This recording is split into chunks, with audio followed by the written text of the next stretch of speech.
Hello, we're continuing today with our study of the Gospel of Matthew. We're in book 2 now. Remember that Matthew is divided into 5 books or 5 teaching sections, extended teaching discourses, each with a narrative to begin. And then before the first, there is an introductory section with genealogy and birth narrative. And then afterwards, there's the passion narrative and the resurrection story.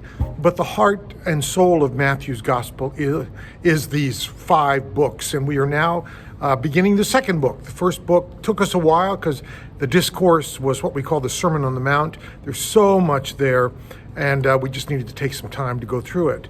But now we're into beginning in chapter 8, and this is the narrative that involves a lot of healing by Jesus and a lot of teaching in his ministry. The discourse will involve the mission of the disciples. Today we'll just do part of that narrative, because there's a lot there, on a variety of healing. So this will be in chapter 8 today. Matthew chapter 8. Verses 1 through 4 begins immediately following the Sermon on the Mount. And it says, when Jesus had come down from the mountains, great crowds followed him. There was a leper who came to him and knelt before him, saying, "Lord, if you choose, you can make me clean." He stretched out his hand and touched him, saying, "I do choose. Be made clean." And immediately his leprosy was cleansed. And then Jesus said to him, "See that you say nothing to anyone, but go show yourself to the priest and offer the gift that Moses commanded as a testimony to them." Okay, so that little story, the Sermon on the Mount, as each of the discourses concludes, Jesus left where he was teaching. He went down the mountain, he got up and left, some version of that. And so that now begins the second book with its narrative. And Jesus has come down, and a lot of people have gathered, and there was someone with leprosy. Healing this leper was the first of 3 miracles right in a row in Matthew's gospel. Leprosy, or some sort of skin disease, whatever it was there, was a reality in that culture. But it also represented a parable of a person's spiritual illness, being unclean, because of course leprosy made you unclean. You were separated from your community. You could not interact. You had to keep distance, and you were in essence a pariah. Leprosy represented not only being unclean, but it represented loneliness and the shame of being separated from people and from God. I think we've had some of this, just a little bit, with the COVID-19 virus this year, at least a little feel. When someone tests positive, even when we're sympathetic, there's a tendency to blame them at some level for not having been more careful, and to distance for good reasons, for health reasons. But still the result is a sense of separation, maybe loneliness, and maybe some shame. It is that combination of issues that Jesus addressed. The leper did not doubt Jesus' power to heal. He said, "If you would touch me, you'd bring about healing." But Jesus touched him, bringing a physical and emotional intimacy. He didn't have to touch him. He could have just said, or not even said anything, just willed it, and it would have happened. But Jesus touched him, this leper, this untouchable, and brought a physical and emotional intimacy that is itself healing. The command to perform the ritual of thanks for healing was necessary to restore the man to the community. It required a certain courage and risk to do this ritual, the risk of being rejected. But without that risk, ultimately there would be no healing. So after this healing, Jesus continued on, and in verses 5 through 13, there is a story. When he entered Capernaum, a centurion came to him, appealing to him and saying, "Lord, my servant is lying at home paralyzed in terrible distress." And he said to him, "I will come and cure him." And the centurion answered, "Lord, I am not worthy to have you come under my roof, but only speak the word, and my servant will be healed. For I also am a man under authority, with soldiers under me. And I say to one, 'Go,' and he goes, and to another, 'Come,' and he comes. And to my slave, 'Do this,' and the slave does it." And when Jesus heard him, he was amazed, and said to those who followed him, "Truly, I tell you, nowhere in Israel have I found such faith." And I tell you, many will come from east and west and will eat with Abraham and Isaac and Jacob in the kingdom of heaven. And while the heirs of the kingdom will be thrown into the outer darkness, where there will be weeping and gnashing of teeth. And to the centurion, Jesus said, "Go, let it be done for you according to your faith." And the servant was healed in that hour. And there was a lot there. Jesus said this on more than one occasion, that the faith of a Gentile seemed to be greater than the faith of a Jew. And the fact that the Jews were the chosen people did not necessarily mean that they would find their way to the kingdom of heaven. The centurion was a relatively minor Roman official who had a place, though, in the elite society of occupying Rome. But he reached out to embrace the Jewish community and their ethical practices. He was apparently someone who knew Jesus. He was perhaps a God-fearer, which was a certain group who followed Jewish practices. He risked coming to Jesus, to seek healing for his servant, and realized this servant was a nobody in the society, and this officer, this Roman, came and asked Jesus to heal this servant. The centurion's faith is central to this story, and Jesus responded with what we'd have to call delight at that faith, and he healed the servant at many levels. Not only physical healing, spiritual, emotional, healing the family of the centurion, represented by this slave. And then going on in verse 14 to 17, when Jesus entered Peter's house, the disciple Peter, he saw Peter's mother-in-law lying in bed with a fever. He touched her hand and the fever left her, and she got up and began to serve him.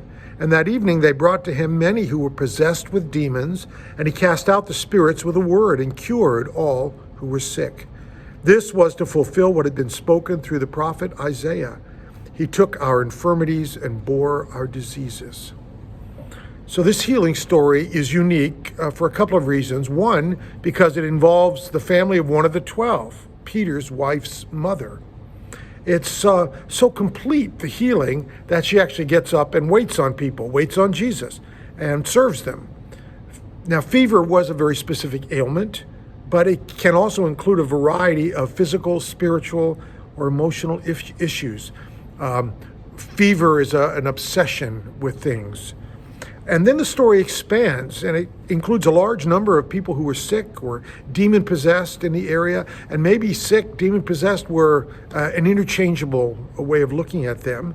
And Matthew's quotation from Isaiah 53, verse 4, about Jesus as the Lamb of God who takes away the sin of the world. And that was John's reference in John 1:29, "Behold, the Lamb of God who takes away the sin of the world." So we've had 3 stories of healing back to back to back. And as you could imagine, great crowds were around Jesus. And that's where we pick up verses 18, 19, and 20.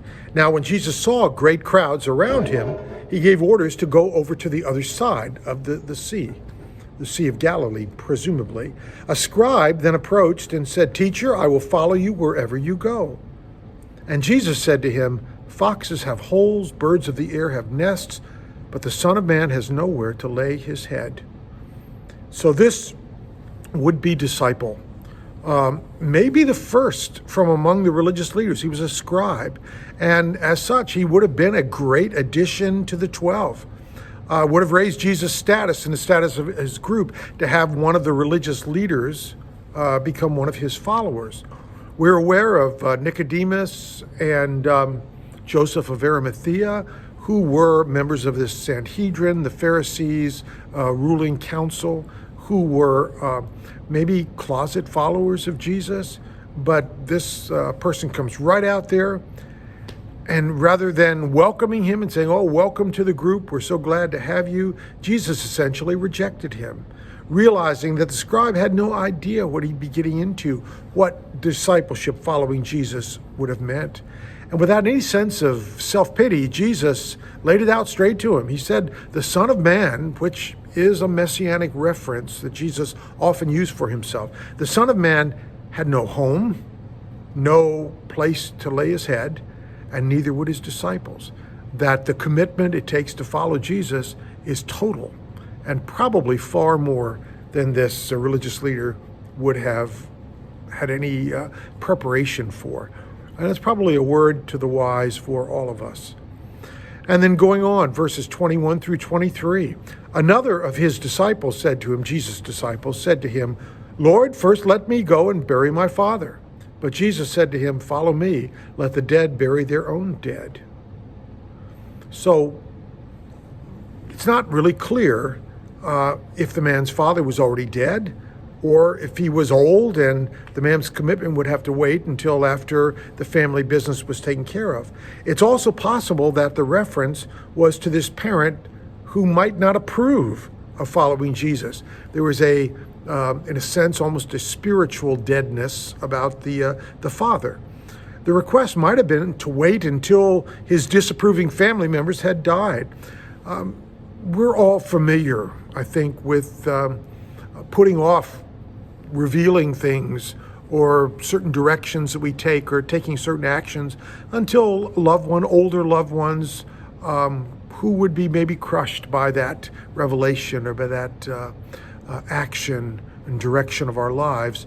And so there's a tendency to wait till after they are gone and then come out of the closet, come out to follow a certain pathway, to change careers, to whatever it is.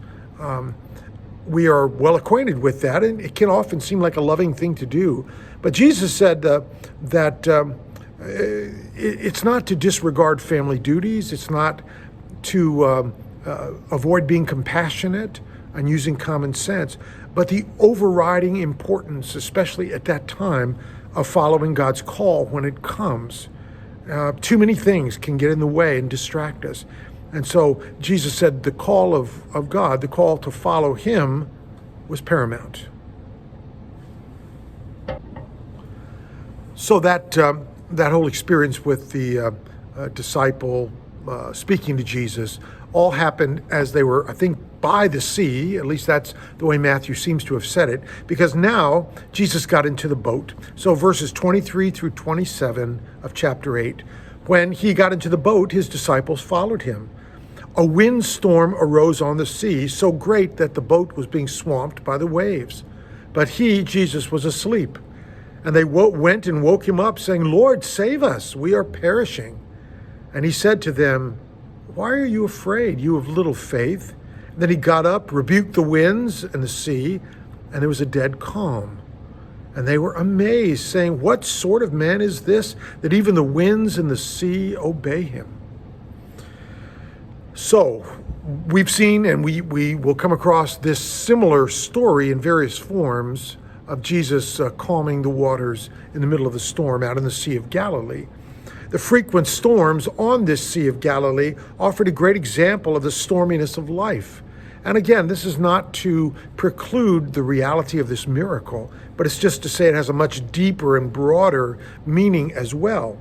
The sea offers a great example of the storminess of life and how helpless we can be in its face. We panic. All our philosophies, our coping mechanisms seem to vanish. They fly right out the window when these storms of life threaten to overwhelm us. The only source of strength is Jesus. No matter how tired, stressed, the disciples could count on Jesus to be there, to be fully himself, to be fully present to them. In our stress and fatigue, we can still count on Christ's Spirit to help us be fully ourselves, to trust, to not let fear take us off course and get us sidetracked.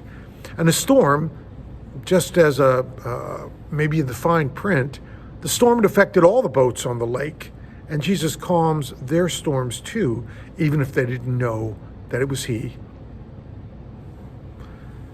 And then in verses 28 to 33, when he came to the other side, to the country of the Gadarenes, two demoniacs came out of the tombs and met him.